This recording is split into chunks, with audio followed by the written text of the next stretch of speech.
Assalamualaikum warahmatullahi wabarakatuh. Salam guru penggerak.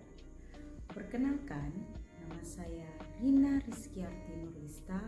Saya adalah salah satu CGP Angkatan 9 dari Kabupaten Deli Serdang. Deli Serdang adalah salah satu kabupaten terluas di Provinsi Sumatera Utara. Yang saya rasakan ketika mengikuti pendidikan guru penggerak pada angkatan 9 ini adalah ada manis, asam, dan asinnya. Mengapa? Karena banyak sekali pengalaman yang terjadi di dalamnya. Mulai dari Loka 0 yang diselenggarakan secara daring sampailah pada tahap terakhir ini, yaitu panen karya pada Loka Karya 7. Nah, mengapa seperti itu? Karena ketika bertemu dengan teman-teman satu perjuangan, apalagi yang berada di Kabupaten Deli Serdang, ya kan, kita di situ banyak berbagi pengalaman, kemudian banyak berbagi ilmu pengetahuan, kemudian juga berbagi rasa selama mengikuti pendidikan guru penggerak ini. Mengapa? Karena banyak ilmu-ilmu yang kami dapatkan dari modul 1.1 sampai modul 3.3. Nah, pada modul 1.1 banyak pembelajaran yang saya dapatkan, yaitu murid bukanlah sebuah kertas kosong yang bersih, kertas putih yang bersih. Namun murid itu adalah selembar kertas yang sudah ada coretannya. Maka tugas kita sebagai pendidik sudah selayaknya untuk menuntun kodrat murid tersebut supaya dia mendapatkan kebahagiaan yang sebesar-besarnya sesuai dengan tugas kita sebagai guru, yaitu ditugaskan untuk menuntun. Jadi bukan menuntut, melainkan menuntun agar si murid mampu berkembang mengikuti kodrat alam dan kodrat zaman. Selain itu banyak juga beberapa materi yang ada pada modul selama mengikuti pendidikan guru penggerak. Di antaranya yaitu kami diminta untuk membuat prakarsa perubahan terhadap visi yang ada di sekolah. Nah, di situ saya baru paham bahwasanya sebenarnya visi yang ada di sekolah itu bisa kita ubah. Mengapa? Jika visi yang ada di sekolah sudah terjadi pencapaian, maka kita bisa merubah visi tersebut. Kita lebih kembangkan lagi supaya di tahun kedepannya ada yang dapat kita capai secara lebih lagi. Kemudian ada juga budaya positif yang saya dapatkan ketika belajar pada pendidikan guru penggerak ini. Salah satunya yaitu kita membuat keyakinan kelas supaya apa? Apa yang akan kita ajarkan ke murid-murid nanti terjadi dalam suasana yang menyenangkan, kondusif, kolaboratif, kreatif, dan aktif. Mengapa pada budaya positif ini banyak sekali dampaknya, terutama pada murid, agar mereka sesuai dengan profil pelajar Pancasila yang berkarakter, yaitu beriman, bertakwa kepada Tuhan Yang Maha Esa dan berakhlak mulia, kemudian berkebinekaan global, gotong royong, mandiri, kreatif, dan bernalar kritis. Selain itu, yang paling menyentuh pada pendidikan guru penggerak ini yaitu pembelajaran ketika coaching.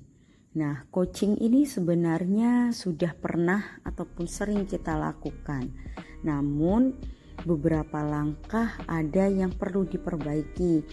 Mengapa seperti itu? Karena coaching ini dia yang biasa kita lakukan adalah cerita kepada rekan sejawat kita tentang pembelajaran yang kita lakukan ataupun kendala-kendala selama kita melaksanakan pembelajaran. Namun ada beberapa alur yang harus kita ikuti, yaitu diantaranya adalah alur tirta. Mengapa? Karena pada saat coaching kita dapat memberikan pertanyaan berbobot supaya kita dapat menggali potensi dari si coachee. Supaya apa? Supaya coachee dapat menemukan solusi dari permasalahan yang ia alami.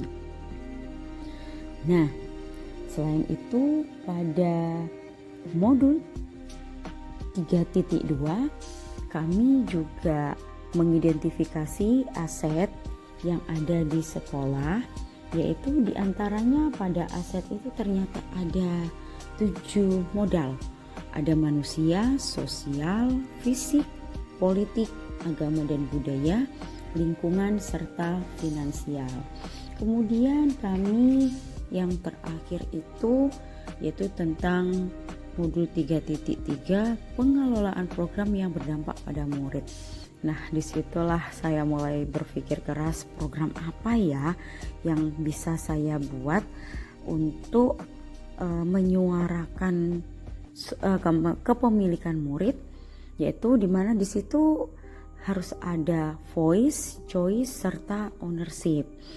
Nah, setelah mempelajari modul-modul itu, pada setiap modulnya ada yang namanya elaborasi. Nah, elaborasi itu kan dilakukan dengan instruktur, di mana pada saat elaborasi kita dapat saling bertukar pikiran, bertanya, karena ada sesi tanya jawabnya. Nah, disitulah mana materi yang belum kita pahami kita tanyakan kembali bersama instruktur dan bersama teman-teman CGP lainnya. Nah, selain itu kami juga bertemu ketika loka karya. Nah, ketika loka karya ini apa yang kita dapatkan selama pembelajaran mandiri, kemudian ruang kolaborasi dan elaborasi kita praktikkan secara nyata ketika berada pada pertemuan loka karya. Nah, pada saat loka karya ini banyak sekali ya yang menarik, yaitu diantaranya kami belajar tentang teknik untuk ice breaking yang memang dapat membantu untuk memfokuskan murid pada pembelajaran itu seperti apa. Mengapa? Karena yang namanya fokus ketika belajar itu terjadinya pada murid terutama SD ini kebanyakan hanya 15 menit saja. Maka pada saat loka karya inilah banyak sekali pengalaman yang mampu membantu saya sebagai CGP Angkatan 9 Kabupaten Deli Serdang untuk terus memperbaiki proses pembelajaran yang akan saya lakukan di kelas saya maupun yang akan saya imbaskan ke rekan-rekan sejawat yang ada di sekolah saya. Nah, sekian testimoni yang dapat saya sampaikan. Terima kasih atas kesempatannya. Wassalamualaikum warahmatullahi wabarakatuh. Salam guru penggerak, bergerak, tergerak, menggerakkan.